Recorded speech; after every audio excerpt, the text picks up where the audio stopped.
Hello students, in this video we are going to continue our chapter journal proper. Today we are going to discuss about closing entries. What are the closing entries? Closing entry means entries given at the end of the accounting year to close various accounts.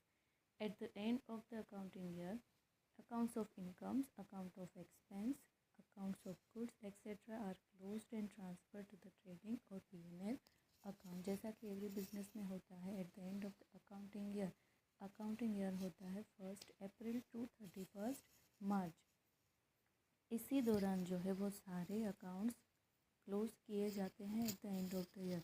जो जितने भी expenses के account होते हैं या तो फिर incomes के या तो फिर गुड्स के, वो सारे अकाउंट को क्लोज करके उसके अप्रोप्रिएट जो अकाउंट सूटेबल होते हैं ट्रेडिंग और P&L जिसमें भी वो आते हैं उसमें उसको ट्रांसफ़र किया जाता है. These entries for closing various accounts are known as closing entries. जो ये एंट्रीज की जाती है क्लोज करने के लिए अकाउंट्स को, उसको बोलते हैं closing entries. All the types of closing entries are recorded in the journal proper. और ये क्लोजिंग एंट्रीज जो है वो सारी जर्नल प्रॉपर में रिकॉर्ड होती है. For example, eight the end of the year the balance of purchase account is 75,000, balance of sales account is 85,000, carriage inward account is 2,000, balance of salary account is 20,000 and the balance of dividend account is 3,000. इसकी closing entries अगर लिखनी है तो closing entries लिखने के लिए first of all you have to know about trading and P&L account कि trading account में कौन कौन सी इन्फॉर्मेशन रिकॉर्ड होती है as well as profit and loss account में कौन कौन सी इन्फॉर्मेशन रिकॉर्ड होती है. अब आपकी स्क्रीन पे जो दिख रहा है वो है फॉर्मेट ऑफ ट्रेडिंग अकाउंट. यानी कि ट्रेडिंग अकाउंट जो company at the end of the year बनाती है उसमें कौन कौन सी इन्फॉर्मेशन होती है. अब ये जो अकाउंट है उसमें डेबिट साइड है ओपनिंग स्टॉक, फिर परचेस, उसमें से रिटर्न, अगर परचेस रिटर्न आया है तो वो, उसके बाद आता है वेजेस, फिर कैरियज इनवर्ड यानी कि अपने गोडाउन तक लाने के लिए जो भी एक्सपेंस करना पड़ता है, जो रॉ मटेरियल है या तो फिर फिनिश्ड गुड है उसको गोडाउन तक लाने के लिए जो एक्सपेंस करते हैं उसको बोलते हैं कैरियज इनवर्ड. उसके बाद आता है फ्रेट टूवर्ड्स और कार्टेज, फ्रेट जो भी पे करना पड़ता है वो. देन ग्रोस प्रॉफिट, अब लास्ट में जो बचता है difference amount will be known as gross profit. Credit side पे आता है सेल्स, उसमें से माइनस करके रिटर्न इनवर्ड्स यानी कि सेल्स रिटर्न, फिर आउटर कॉलम में उसकी अमाउंट लिखी जाती है. फिर आता है क्लोजिंग स्टॉक और लास्ट में अगर डिफरेंस आया तो ग्रोस लॉस. तो यहाँ पे डेबिट साइड पे ट्रेडिंग अकाउंट में आता है opening stock, purchase, wages, carriage inward and freight. और क्रेडिट साइड पे आता है सेल्स, सेल्स रिटर्न माइनस, फिर क्लोजिंग स्टॉक और लास्ट में लॉस. डेबिट साइड का difference it means gross profit and credit side पे अगर डिफरेंस आया तो which is known as gross loss. तो ये है ट्रेडिंग अकाउंट में इंक्लूडेड इंफॉर्मेशन. नेक्स्ट है P&L अकाउंट. अब P&L अकाउंट में कौन कौन सी इंफॉर्मेशन आती है. फर्स्ट ऑफ ऑल जो अगर ग्रोस लॉस हुआ है तो वो डेबिट साइड लिखा जाएगा. Then salary, office rent, rate, taxes, lightning, legal charges, postage, printing, insurance, audit fees, ऐसे सारे ऑफिस एंड एडमिनिस्ट्रेटिव एक्सपेंस लिखे जाएंगे डेबिट साइड. उसके बाद सेलिंग एंड डिस्ट्रीब्यूशन एक्सपेंस होंगे जिसमें कैरेज आउटवर्ड होगा, यानी कि हमारी दुकान से कोई परचेस करा है, हमने सेल किया है तो उनके गोडाउन तक या उनके घर तक पहुंचाने का जो रेट होता है, कैरेज होता है वो. उसके बाद advertisement expense, godown rent, commission, brokerage, bed date, provision for bed date etcetera like selling and distribution expense P&L में डेबिट साइड लिखे जाएंगे. उसके बाद है interest on loan, bank charges, legal charges, discount and rebate of bills, ऐसे financial expense यहाँ पे लिखे जाएंगे P&L में डेबिट साइड. P&L यानी कि profit and loss account. Then maintenance expense like repair and renewals, depreciation वो लिखे जाएंगे. उसके बाद अबनॉर्मल लॉसेस यानी कि लॉस हो गया है, अगर loss on sale of fixed asset, loss on fire etcetera जितने भी लॉस हुए होंगे वो. उसी तरह से क्रेडिट साइड पे इंफॉर्मेशन आएगी. ग्रॉस प्रॉफिट सबसे पहले हुआ है ट्रेडिंग अकाउंट में से यहाँ पे ट्रांसफ़र होगा ग्रॉस प्रॉफिट. अगर प्रॉफिट है तो P&L अकाउंट में क्रेडिट साइड लिखेंगे, अगर लॉस है तो P&L अकाउंट में डेबिट साइड लिखेंगे। फिर P&L में क्रेडिट साइड आएगी सारी इनकम्स लाइक कमीशन अर्नड यानी कि कमीशन रिसीव्ड, डिस्काउंट रिसीव्ड, उस तरह से अदर इनकम, फिर non trading income by interest received, dividend received, इस तरह के जो इनकम होंगे वो। उसके बाद आएगा gain sale of fixed asset by insurance claims by net loss, उसका डिफरेंस अगर P&L का होगा तो जनरली डेबिट साइड पे इन एवरी अकाउंट एक्सपेंसेस आएंगे और क्रेडिट साइड पे आएंगी इनकम्स। तो ये है P&L यानी कि प्रॉफिट एंड लॉस अकाउंट का फॉर्मेट। ये दोनों स्टेटमेंट अकाउंट मैंने आपको इसलिए बताए हैं ताकि क्लोजिंग एंट्रीज में अगर इससे रिलेटेड कोई भी ट्रांजैक्शन आपको पूछा जाए तो आप उसकी इफ़ेक्ट दे सको, उसकी जर्नल एंट्री कर सको, उसको ये दोनों में से किस अकाउंट में जाएंगे उसके बारे में आपको पता हो। इसलिए मैंने दोनों फॉर्मेट आपको समझाए हैं। इसका चैप्टर अलग से हमें पढ़ना ही है। तो ये है simple understanding of trading account and P&L account. Now इससे रिलेटेड एक सम हम सॉल्व करते हैं जो कि एग्जाम्पल में ही दिया गया है यहाँ पे। So let's start. यहाँ पे है for example eight the end of the year balance of purchase account is 75,000। अब हमने जैसे कि देखा कि परचेस कहाँ पे था, ट्रेडिंग अकाउंट में डेबिट साइड था, राइट। सो परचेस डेबिट होता है बट ट्रेडिंग अकाउंट में लेके जाना है यानी कि परचेस अकाउंट क्लोज करना है। तो परचेस अगर डेबिट है और लिखा जाता है ट्रेडिंग अकाउंट में डेबिट साइड, तो यहाँ पे डेबिट होगा trading account debit to purchase account. अब परचेस अकाउंट जो है वो क्लोज करके ट्रेडिंग अकाउंट में लेके जाना है। तो परचेस अकाउंट की बैलेंस होती है डेबिट, अब उसको क्लोज करना है तो उसकी ऑपोजिट इफेक्ट यानी कि अब परचेस अकाउंट को करना पड़ेगा credit and trading account will be debited. So the journal entry for closing of purchase account is trading account debit to purchase account 75,000। Next है balance of sales account is 85,000. Now as we know that sales is the income for the business, that's why sales is credited. But because of closing of sales account and transferring it into the trading account, sales account will be debited and trading account will be credited. So the journal entry for closing of sales account will be sales account debit to trading account. The amount is 85,000. Next is carriage inward account is 2,000. Now as we know that expense is debited to trading account. So here carriage inward is expense, that's why trading account is debit and carriage inward account will be credit. So the journal entry for this transaction is trading account debit 2,000 to carriage inward account credit 2,000. Next is balance of salary account is 20,000. Now as we know that salary or postage or rent etc. are expense recorded in the P&L. It means that profit and loss account में transfer होता है. So here profit and loss account will be debited and salary account will be credited.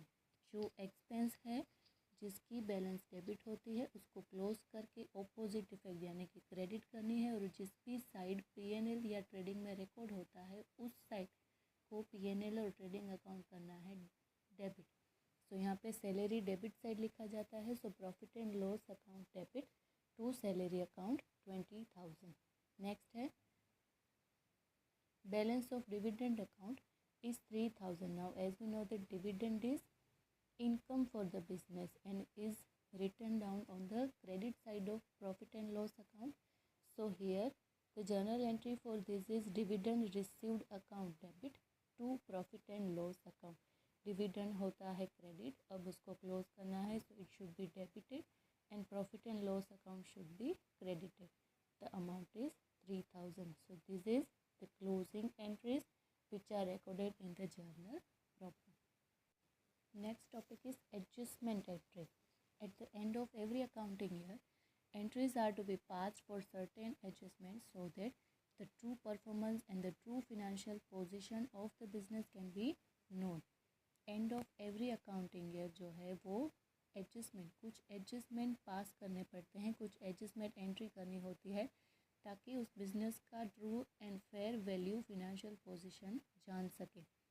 For example closing stock, unpaid expense, income not received, depreciation etcetera. It means that closing stock company के पास अब कितना पड़ा है, उनके total unpaid expenses कितने हैं, income कौन कौन सी नहीं मिली है बिजनेस को, डेप्रिसिएशन कितना कैलकुलेट करना है मशीन के ऊपर। तो ये सारी चीज़ों की एडजस्टमेंट एंट्री होगी तो ही उसके बाद का जो कंपनी के पास फिनेंशियल कैपिटल होगा वो जान सकेगी कंपनी। सो इसके लिए जो एंट्री की जाती है उसको बोलते हैं एडजस्टमेंट एंट्री। अब उससे रिलेटेड एक सम अगर हम समझे तो ये भी उसी पे डिपेंडेंट है, जैसा हमने अभी ट्रेडिंग और प्रॉफिट एंड लॉस अकाउंट का फॉर्मेट देखा, उसी फॉर्मेट के आधार पे ये एंट्री होगी। सो लेट्स डू एग्जाम्पल दिया है यहाँ पे। At the end of the accounting year there is closing stock of ₹20,000। जैसा हमने देखा ट्रेडिंग अकाउंट में क्लोजिंग स्टॉक कहाँ पे था, क्रेडिट साइड पे था, तो ट्रेडिंग अकाउंट होगा क्रेडिट, डेबिट क्या होगा closing stock.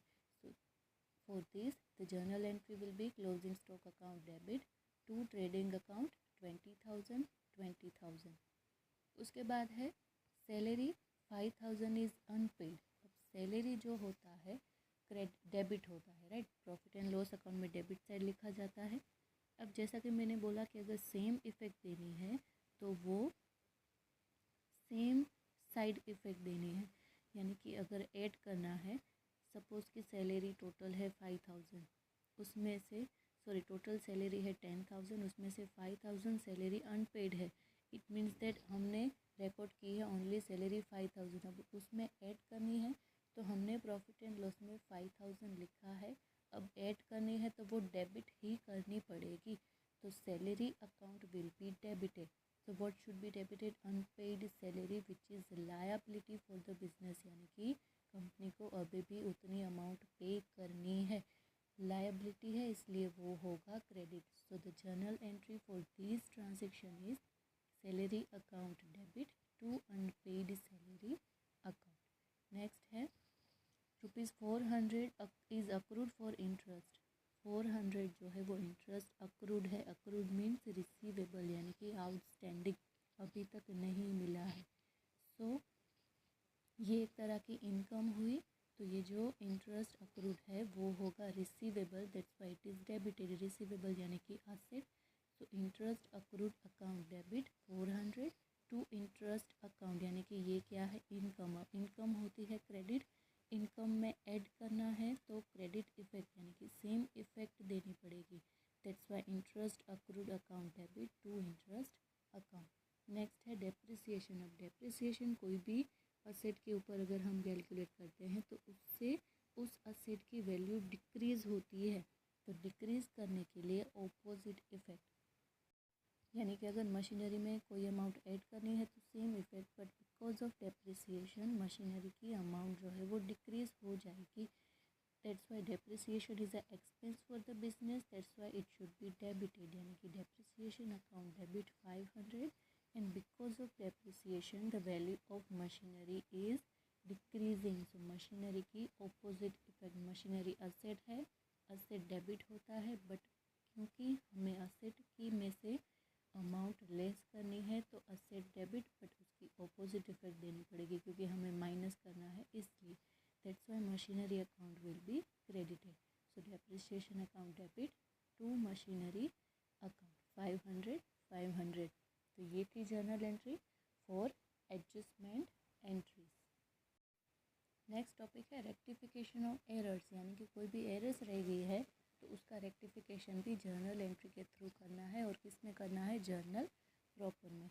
Entries pass to rectify the errors committed while recording economic transaction are called as rectification of errors, यानी कि कोई भी इकोनॉमिक ट्रांजैक्शन के रिकॉर्ड करते वक्त एरर्स हो चुकी है तो उसको सुधारने के लिए, रेक्टिफाई करने के लिए जो एंट्री दी जाती है which is known as rectification of errors. Many transactions take place in business during an accounting year and are recorded in the books of accounts. There are chances of errors being committed while making such records. ऐसे कई transaction record होते हैं पूरे accounting year में, तो ऐसे chances हो सकते हैं कि कोई एरर्स रह जाए। For certain type of error, journal entry are to be passed for rectification, and such entries for the rectification of error are recorded in the journal proper. तो इसलिए जर्नल एंट्री को पास करना है ताकि उस एंट्री को, गलत एंट्री को सुधार सके, और इसलिए जो एंट्री दी जाती है वो जर्नल प्रॉपर में दी जाती है। इसके बारे में पार्ट 2 में डिटेल में हम चैप्टर में सीखेंगे। यहाँ पे सिर्फ बेसिक नॉलेज ही लेनी है। सो एग्जाम्पल अगर हम देखें तो अगर ऐसा ट्रांजेक्शन है कि 500 paid for salary is debited to office expense account, the rectification entry for this error will be passed as under, यानी कि अगर salary is debited to office expense, actual में क्या है, सैलरी पे की है बट डेबिट किस में कर दिया है, ऑफिस एक्सपेंस में। अब उन्होंने ऑफिस एक्सपेंस में डेबिट कर दिया है और सैलरी पे की है, तो उन्होंने गलत एंट्री की होगी, office expense account debit to cash account. Actual entry क्या है, salary account debit to cash account. तो यहाँ पे कैश की तो इफेक्ट सेम है, दोनों में क्रेडिट साइड ही की है। तो गलत क्या है, यहाँ पे ऑफिस एक्सपेंस डेबिट गलत किया है, तो उसकी ऑपोजिट इफेक्ट देनी है, to close the effect of office expense.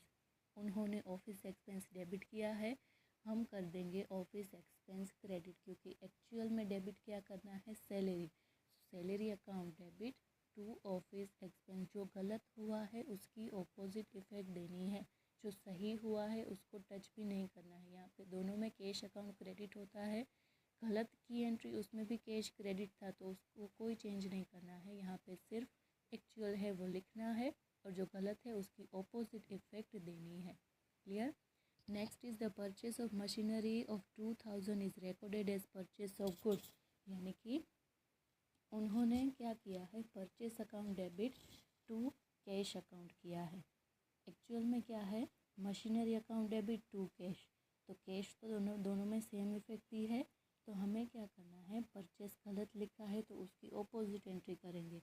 उन्होंने परचेस डेबिट लिखा है तो उसकी ऑपोजिट परचेस क्रेडिट, और एक्चुअल में डेबिट क्या होना चाहिए, machine. So machine account debit to purchase account. तो ये हो गई रेक्टिफिकेशन ऑफ एरर्स। अब इससे रिलेटेड एक्सरसाइज में जो भी सम है वो हम नेक्स्ट वीडियो में सॉल्व करेंगे। तब तक के लिए इसको रिवाइज करते रहिए, रीड करते रहिए, एंड टेक केयर।